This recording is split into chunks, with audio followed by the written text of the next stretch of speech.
Give me a few more of those. Well, we have more. And then shots. Oh, So whenever you guys are ready. Is it on? cool. Oh, we're on. Testing on 2, testing The on red 2. light is on.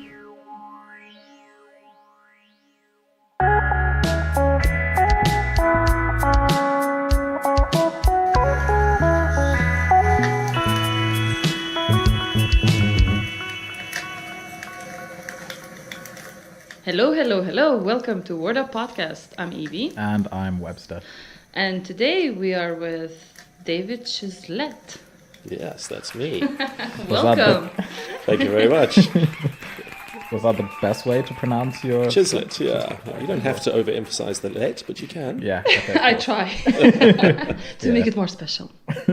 So you're a creativity coach and a poet, an overall magical person with a lot of experience in music business. Yeah. Can you tell us more about yourself? Wow, where do you want me to start? All right, well, we'll tell you the long story, right? Yes, please. I discovered poetry when I was 10 years old.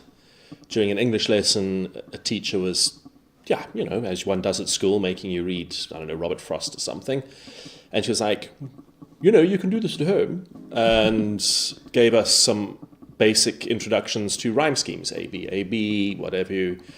And the idea of, you write the first letters, like you write love, each letter underneath each other, and then you start the first line with L, and the second line with O. And so she gave us a whole lot of different systems and ideas, which we all tried out during class. And then for homework, you had to write a poem.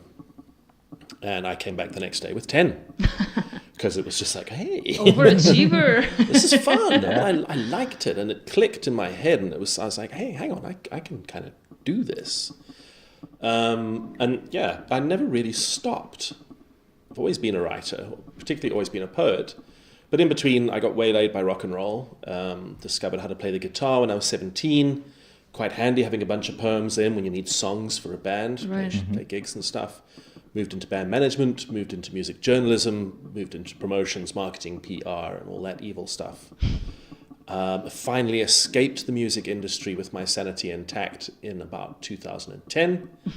And went back to my core of writing and started kind of publishing books, put out a volume of poetry, volume of short stories, a business advice book for beginners musicians about, hey, this is actually how the music industry runs, this is where the money comes from, this is what you should be thinking about. And now since living in the Netherlands, I've also discovered Patreon, which I'm now using as my main platform for my poetry, aside from live performances. Right. So that's kind of the short version. And you're originally from South Africa? Actually, originally born in Portsmouth in the south of England. Okay. But grew up in South Africa, South African schools, university, all that kind of stuff. And you've been in Holland now for a while also? 5 years. Okay. Yeah. Well, tell us about your spoken word. I actually haven't had the pleasure of seeing you on stage just yet. But would you say there's a theme to what you talk about on stage? Or where do you get your inspiration? And what are you trying to share with the audience? I always kind of hesitate to classify what I do with my poetry live as being spoken word. I tend to feel that term is most often used when describing a much more rhythmic, rhyming style of poetry, kind of a la hip-hop going slam kind of thing. I don't do that. I'm overeducated and middle-class navel-gazer, so therefore I tend to write kind of unstructured, broken verse stuff that doesn't necessarily rhyme. Okay, cool. But I come from a performance background. I did a lot of acting at school. I've done a lot of singing, vocal training, and so even though it's not technically, I guess, spoken word, I put a lot into actually making that stuff come alive when I do it live. That's really my focus. Okay. And what inspires you? Yeah, life. I mean, cliche, but life is endlessly fascinating and weird. We never really know what's going to happen next. We are not mind readers. History shows that we are extremely bad at predicting what's going to happen next. And as much as we like to think that we are the apex of the food chain, have got it all tied down, we don't. And therefore we get into stupid situations and get broken hearts and make colossal blunders. And I find that endlessly interesting from a poetic point of view. Right. And having been self-employed for 25 years, I've made my fair share of colossal blunders and gotten into lots of sticky situations and got a bit of source material. Yeah. Yeah, I guess it's hard to create art when you don't have much to get inspiration from, right? Well, there's a David Bowie quote, which I absolutely love. I think it's from, possibly even from Blue Jean, and it's where there's trouble, there's poetry. Boom. Yeah. And since moving to the Netherlands, tell us about your business. What do you do? What's your daily life like? And how do you incorporate your poetry into that? Right. Well, the business is centered around the notion of creativity as a fundamental human characteristic. It's something that I firmly believe, and I also believe the science backs this up, we all have in one shape or form. However, society has programmed us to mainly feel that creativity is about art. It's about poetry, it's about painting, it's theatre, blah, blah, blah.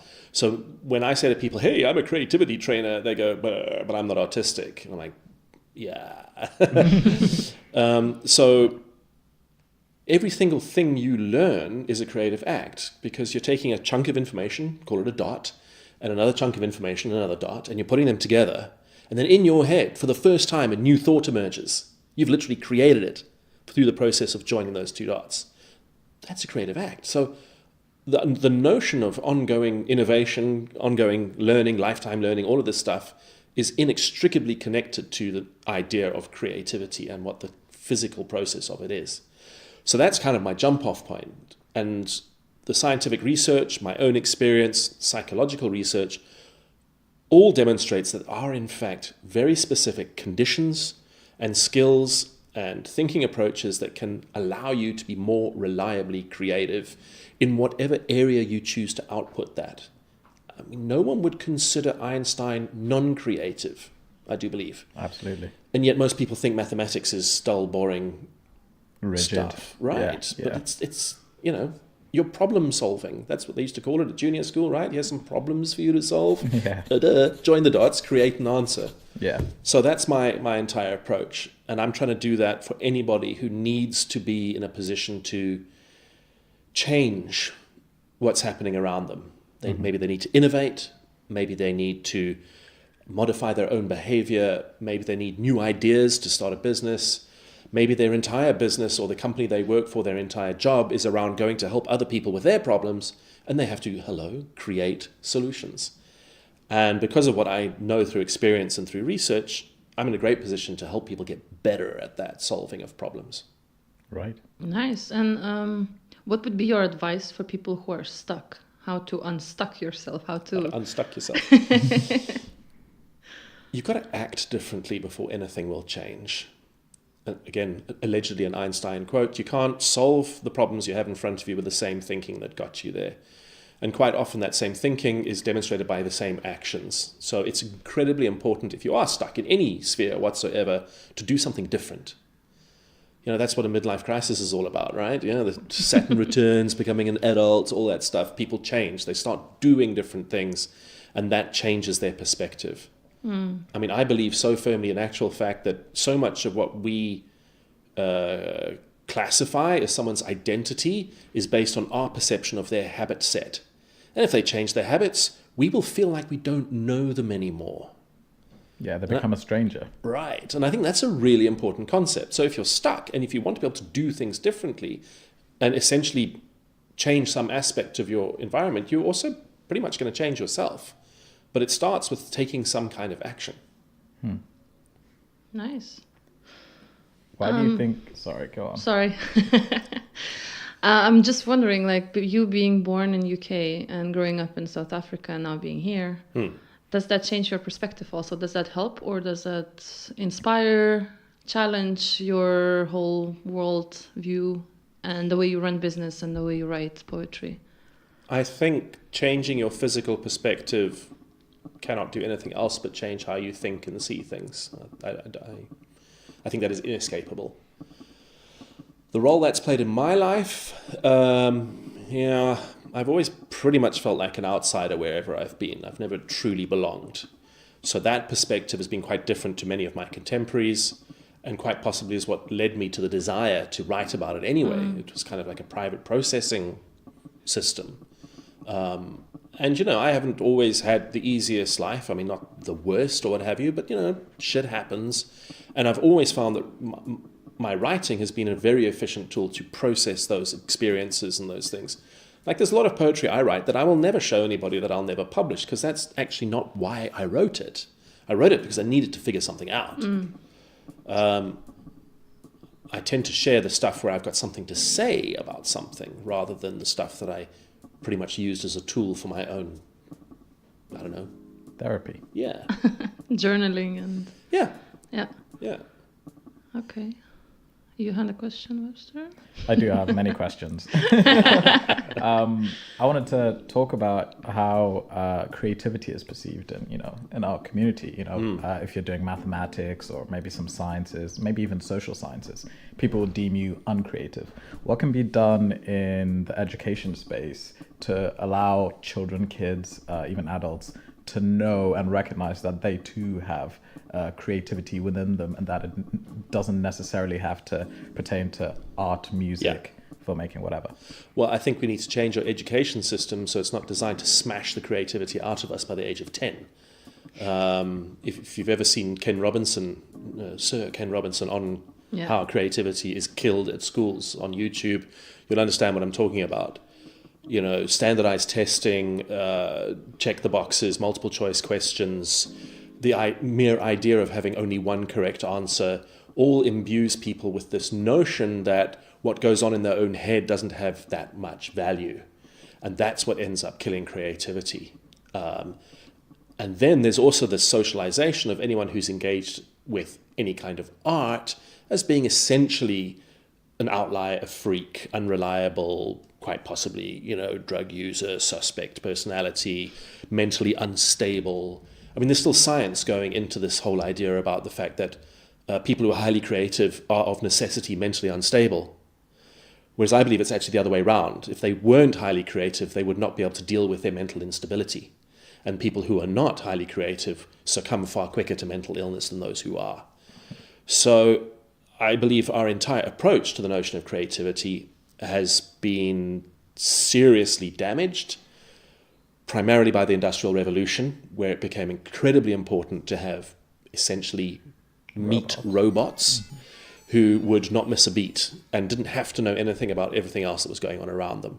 It's basically all Henry Ford's fault. That's quotable. No, that's true. I remember as a child growing up and changing education systems. Growing up in Zimbabwe, which is actually a very rigid system, very good in terms of like educational standards at the time. But you grow up and this is what we're learning. This is what we're doing right now, and you need to understand these facts because these facts will be asked of you in the exam, and if you don't remember these, you're going to fail. Boom, that's it. And then I went to the UK. It was a bit more loose, very loose. And I remember like trying to answer these questions that I'd been given, and my teacher came to me and she said, you don't have to say it in this way. I was like, what? Mrs., what do you mean? That's crazy. I have to say it in this way. And so I think we need to recognize that there's different ways of learning, that different people learn in different ways. I might say that I had learning difficulties at some point in my childhood. I didn't know it at the time. I recognize it now. When someone's speaking at you, they're speaking to you, but the information's kind of falling short. I understand what you're saying, but it's going to be gone within 30 seconds. So I think also like understanding how human beings work on a fundamental level is maybe how we can help people be more creative or just be better people. I agree with that. I mean, I think that if I had to go to school now, I would be medicated to the gills, because I would have been diagnosed as ADHD, hyperactive, and I would have been definitely a problematic behavior child. I was always high energy, but I was so busy with everything else around school. I did lots of sport. I took part in all the sort of clubs and associations and what have you, and I was focused enough to do well enough at school to pretty much be left alone. But I see now that this whole roboticization is so pronounced that any kid who can't sit still for 6 hours in a cold, grey room with very little stimulation is immediately classified as problem behavior. It's like, that's not fucking normal. No one can sit still for 6 hours in a boring environment. And it's just like medicalization and almost criminalization of typical human behavior. Yeah. It alarms the hell out of me. And especially with like your little daughter. About, yes. Right? Yeah. I mean, I think, luckily in the Netherlands, there are more than one option when it comes to education. From what I've heard, the sort of standard public education is a bit like tick the boxes, give the right answer and what have you. But there are other options. Right. So we'll see. I'm not sure if I'm prepared to go radical unschooling just yet. A friend of mine in San Francisco is doing that. I'm like, whoa, you're brave. But yeah, it does worry me. It does worry me. Because, not just the stamping out creativity, but all of the stereotyping, all of the prejudice that gets packed into that kind of approach. Right. The serious polarization that it entails on so many different levels. Makes me uncomfortable. Yeah, and because also the world that we're living in is also not very equal and very segregated in that way. Yeah. Is there some way that you would advise people to behave or act differently, or like in a very basic level? I think one of the things that most average human beings lack, and that we don't seem to have any way of kind of sharing or teaching, is the ability to empathize, to literally put oneself in someone else's shoes. And the current political environment of polarization actively discourages that. If they're different, screw them, kill them, push them out, build a wall, whatever. And it's just lazy apart from anything else. It's just so fundamentally lazy. And in any situation where it's been practiced, it's been proven over and over again long-term to be counterproductive, leads to its own failure. And yet we just don't learn. We just insist on continuing to do it. It's bizarre. We seriously just don't learn from our own history. We are in many ways just on this like endless loop in a little maze when it comes to that kind of stuff. Right, I just of course. don't get it. So the things that we use, like social media, added, but then the background story is the same, right? Right. It's just the expression that keeps changing. Yeah. And, now we've got big data, which just reinforces every piece of prejudice anyone's ever had on the planet. It can certainly be used to do that. And if you look at the Cambridge Analytica scandals, what they essentially did was profile people based on their online behavior and play on their prejudices to deliver a desired result. And that shouldn't be possible. These are adult human beings we're talking about. How the hell are they so gullible? Are they so manipulable? Are they so unaware of their own motivations and the motivations of others around them? They could fall for that nonsense. But we are. Here's the question. Yeah, it's strange, the human animal. We still, we have all this information available. Like anybody can read up on this and understand, who they are and how they're being manipulated, and yet we're still in I still fall for the same tricks. Ad pops up, like, oh, okay, Well, we'll partake in this one. But yeah, I definitely think there's a need for more freedom of choice when it comes to educating ourselves. And yet, I always say, like, if the cage is bigger, does it mean it's not there? Yeah, that's true. That's a good way of looking at it. yeah, and I think what's missing is the ability to see the cage. Right. Because you're right. Just because it's a bigger cage doesn't mean say it's not there. But do you know it's there? And for me, that's the crucial thing. Yeah, of course. And to me, like, I really like coming from ex-Soviet Union and being in that very, very small cage, and then I come here and people are like, this is freedom. I'm like, it's not freedom. It's like the police state. They know where you live. They know what you do. You have more options, but you don't have more freedom. So this is very apocalyptic. Yeah, sorry. I took that dark, like, super quick. Oddly enough, I'm not a depressed or a negative person. Disclaimer. Yeah. Well, because I think it's just, I still believe we have the capacity to act. And that, I suppose that kind of makes me an old school existentialist, that you will then create meaning out of what you choose to do. Right. Yeah, okay, maybe that choice is illusory. Maybe that is how small my box is. But within that, I generate something that means something to me within that cage. But it's also like, it's not a bad thing to be depressive. It's just a thing that you are in a space and it doesn't mean that you're completely handicapped by it, right? Like if you can still write and if you can still create something out of that. There's a very interesting book on depression called The Care of the Soul. And I can never remember who wrote it. But it's a dude who basically used to be a Jesuit priest, and he's a psychologist. And he argues that not only is depression, like you said, not bad necessarily, but it's in fact necessary. And he likened it to animals going into their cave to hibernate.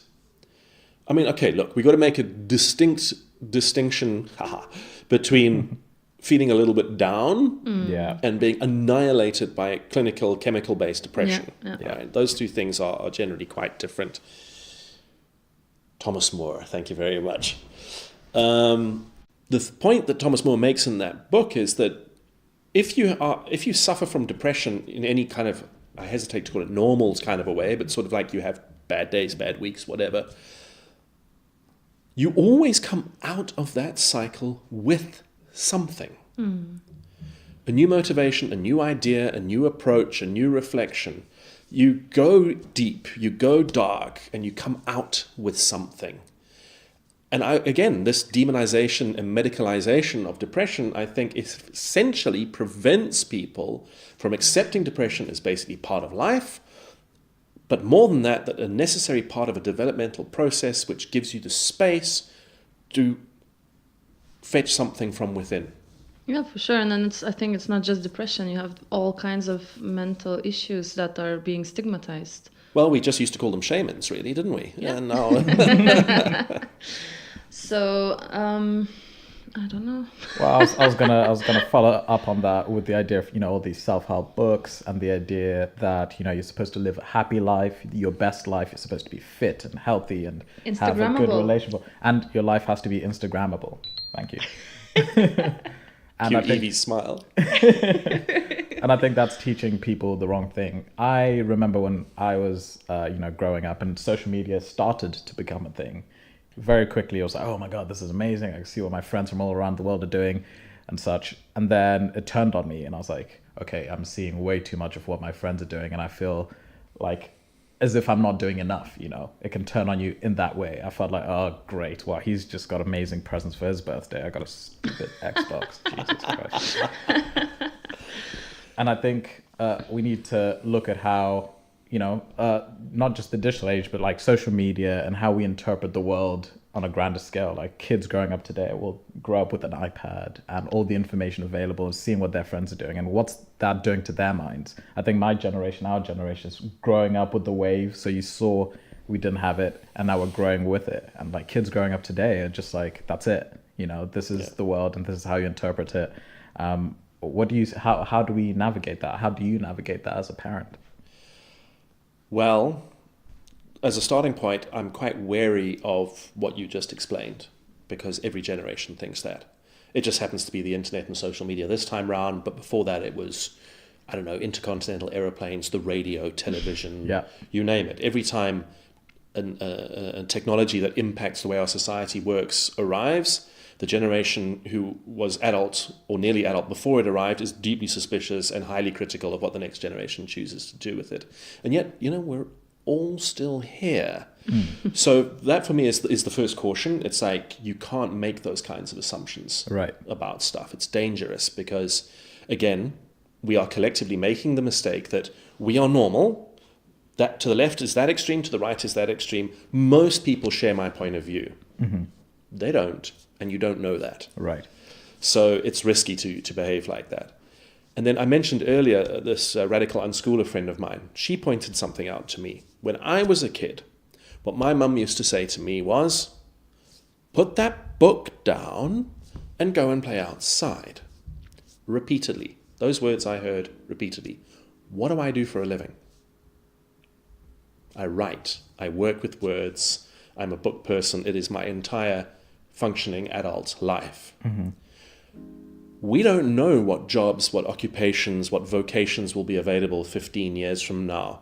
It is entirely possible that these kids are training themselves through this use for a reality that we just can't conceive of because we don't have the dots. We don't have the wherewithal to see it. So I'm a bit wary about that response. Having said that, it is also quite clearly proven and obvious that continuously being locked into your phone, especially on social media, puts you into an echo chamber where you learn very little new. That's dangerous. Because, again, all your beliefs are just being affirmed by people just like you, who think just like you. There is no chance for development. That needs to be monitored very carefully in one's own behavior. In the same way we monitor, say, cigarettes and alcohol, you have to be a certain age in certain countries. Do you think there would ever be a time when kids should not be exposed to certain technologies because of how powerful they are? And the research shows that the more controlling you try to react to these kinds of things, the more it just comes out under the edges and through the cracks. So no, I don't believe that. Oh, jeez. We're screwed, man. No, we're not, because the opposite result is to educate people and trust them. And say, you're a switched-on, intelligent, average human being who's actually aware of what's going on here. Choose. Deal with the consequences. Yeah. Instead of trying to say, no, I know better than you. I don't know what world you're going into, but I know better. And that's what we're saying. Yeah. I guess you have to trust them to make those mistakes in the same way that we made mistakes, in our childhood. We sound so old. Yeah. What do you learn every time you do something right? That it works. Right. That's good. Which you knew already, right? Yeah. What do you do when you make a mistake? Don't do that again. You learn something. That didn't work. I need to try something else. Yeah. So it's actually a hugely valuable experience. That's how wine was made. And many other delicious, wonderful things. What I want to know is, who's the first guy who licked the back of a toad? Yeah. And how did that happen? I mean, that's clearly a mistake, right? People be crazy out here. So now we approach the time of the podcast where we would love to hear a poem. And It's going to be interesting choosing one after that conversation, right?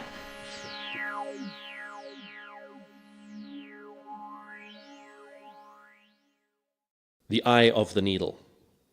Who is this I that we talk of? Sometimes I'm not too sure. The me from birth, a toddler, teenager, young man, or old. In so many obvious ways, these are not the same person. Yet I still call them all I.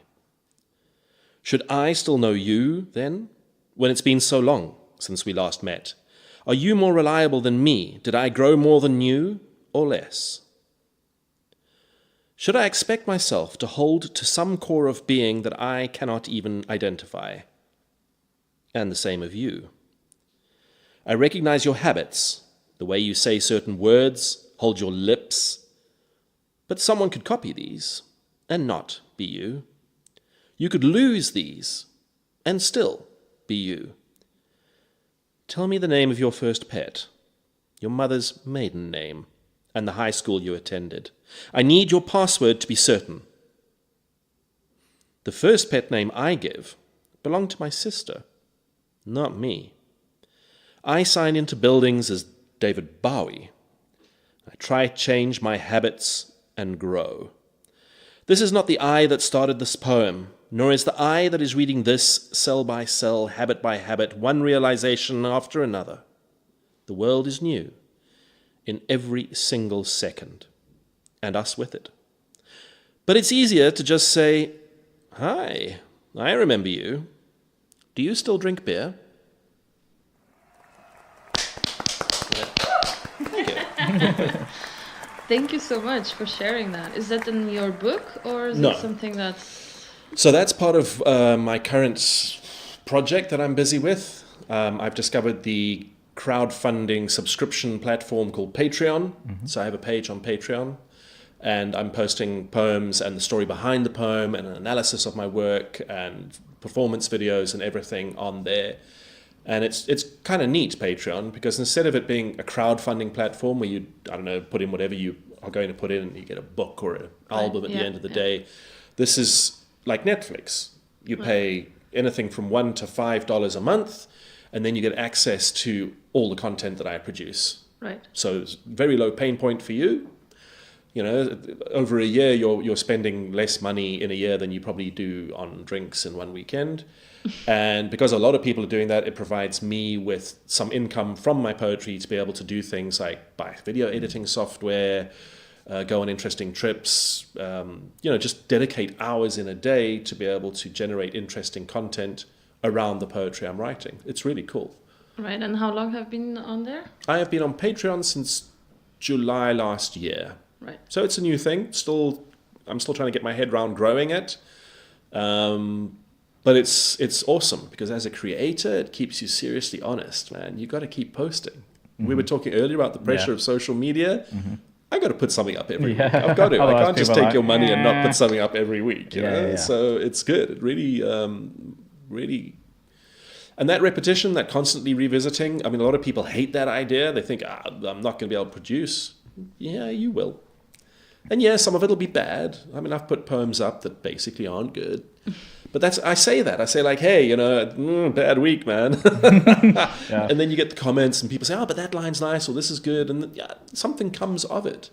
It's kind of turning the art process into a two-way street. Right, it's a discussion and debate. Right. And because historically speaking, artists have always gotten money from patrons, whether it's a king or some rich lord or whoever is going to pay them a certain amount to paint something, and that's how you get your money. But I like how this has modernized everything and given the individuals power to say, hey, I like your artwork and I want to see more, so I'm going to give you a tiny bit per month, and that's great for you, the artist, because then there's less pressure on the individual to give you money, and it's great for them because they get to see your work develop and grow. The sort of archangel of Patreon who I follow is Amanda Palmer, the musician. She's married to Neil Gaiman. Man, what she does on Patreon is mind-boggling. It just wouldn't be possible without something like Patreon. Just the level of sharing, the level of input, the level of output. It's truly flabbergasting. But that's how she started, right? Like through crowdfunding and through opening up to crowds per se. Yes. Well, that's how she became Amanda Palmer. Before that, she had the Dresden Dolls and she was doing a whole other thing. Then the label dropped her. She crowdfunded an album. $1 million. First person ever to do that. And then she moved on to the whole Patreon model. If you don't know about Amanda Palmer, seriously go and look into it. It's for anyone producing artistic work who struggles with the current status quo and the gatekeepers and the finances required. It's a very interesting solution. And she has a very cool TED Talk also. Yeah, right? The Art of Giving. Yeah. Brilliant. But I must say, I've been on there for 7 months. It's heavy going. It's not like I'm earning a salary off it. Very far from it. But you probably are exposed to people who would not find you otherwise. Correct. Which is also a very beautiful chance. But like any other social media platform, there's a lot of clutter for me to cut through. So sure. If you're listening to this podcast, give me $1. But you also shared with us your book, your published book, which is For You or Someone Like You. Yeah. Would you tell us the story of how it started? I was going to say, for people who, you guys can't see this book, but it's a bright, fluorescent orange book. It's very eye-catching and it's beautiful. Thank you. Yeah. Well, this book also has a social media history. I was on Facebook a good few years back, and a friend of mine who is a respected published poet put a new poem up on Facebook, and I was like, ooh, that's brave. I don't know if I'd do that. And then what interested me even more was the comments that came back. Like, people were reacting to that poem in a way I wouldn't have. They were literally seeing things in the words that I didn't think were there, that I hadn't understood. I was like, wow. I mean, of course, my first reaction was, what idiots, they're wrong. But later I was like, hang on a second, there's something interesting going on here. So I put one of my poems up, and another one, and another one. And the same thing was happening. And that's when I really began to realize that I had no control over my message. Like, what I was intending and putting out bore no relationship to what came back. So I published a poem a day for 18 months on Facebook. And based on the comments, the reactions, the likes, I then culled that down to about 100. And then I went through a literary editing process with 2 friends of mine who are specialists in poetry editing. And we put together a bundle of 90 poems, which became the book For You or Someone Like You, which I then self-published and sent the manuscript off to a bunch of my musician friends before I actually went to print. They turned 9 of the poems into songs, and I turned one into a song as well, which I then bundled up and sold as a thing to people. Here's the book, and then here's some like crazy rock and roll versions of the songs with it. So that was a lot of fun. So I've gone from traditional publishing with my short stories through an actual publisher to self-publishing and putting music together with my poetry book in 2012 to subscription publishing on the internet with Patreon since 2018. It's an interesting journey. Yeah, but do you still keep tabs on your friends from music business? So the people who I am friends with, I am still in touch with. But in terms of keeping up to date with what's happening in the music business, no, not really. So your rock and roll life is behind you. He's living a rock and roll creative life, though. Yeah. For sure. Most of my rock and roll life, as it were, was spent supporting the creative dreams and ambitions of other people. I'm now living my own. So maybe not over, just different. Yeah, for sure. It's evolving and Yeah. transcending. Zen. Do you have any pockets of advice for people who are feeling in a rut, uncreative, as if they don't know where to go next? I think, apart from what we said earlier, if you are like an art producing creative person, the important thing is just to not stop doing. Because maybe what you're writing right now is drivel. Maybe you are stuck in a rut. Maybe it's not great. But it's better to have that bad stuff outside of your head than still waiting to be produced inside your head. Work your way through it. All good art is supported by razor-sharp technique. And you don't get any better if you only think about doing all your life. So even when you're going through a rut where your content maybe isn't so good, you are still sharpening your skill set for producing work by continuing to do, whether it's painting, writing, singing, acting, whatever it happens to be, keep on doing. Nobody said ever that everything you did had to be masterpiece. We just don't know how much junk Michelangelo made. Doesn't mean to say that he didn't. Yeah. Yeah. And that's you too. You're no different. I mean, to think that you're never going to produce junk makes you basically think that you're better than Leonardo da Vinci and T.S. Eliot. Yeah, and it stops you from producing because then Correct. you think, oh no, whatever I put out next needs to be perfect. Right. And it's a weird form of egotism, actually. Yeah, like I'm so good, I Right, can't put out right. this rubbish. Of course you're going to write shit. Suck it up. Write it. Yeah. Get it out the Get way. it Go out. on to the next piece. Yeah, and you learn a lot that Yeah. way. Yeah, that's the whole concept of sketching, right, in art. Yeah. So there's a whole lot of these challenges going around. So I did the Permaday for a year and a half on Facebook. There was that Inktober challenge, a sketch for a day. I met a guy at a creative networking thing during the week where he literally did a sketch a day for a year. Cool.